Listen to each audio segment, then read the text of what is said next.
बिस्मिल्लाहिर्रहमानिर्रहीम। अस्सलाम वालेकुम। शोहर के हकूक़ जो लड़की को शादी से पहले बताना ज़रूरी है।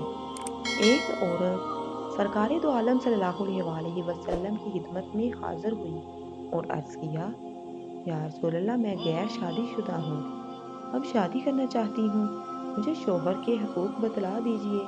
आप सल्लल्लाहु अलैहि वसल्लम ने फरमाया कि शोहर के बहुत से हकूक़ हैं। उसका एक हक तो ये है कि अगर वो ऊँट पर सवार हो और सोहबत करना चाहे तो तुम इनकार ना करो।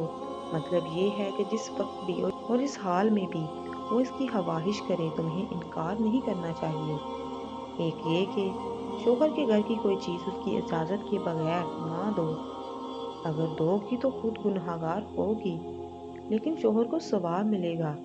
एक हक ये है कि नफली रोज़े उसकी इजाज़त के बगैर ना रखो। अगर इजाज़त के बगैर नफली रोज़े रखा तो वो ला हासिल होगा। हक ये है कि शोहर की इजाज़त के बगैर घर से बाहर ना जाओ।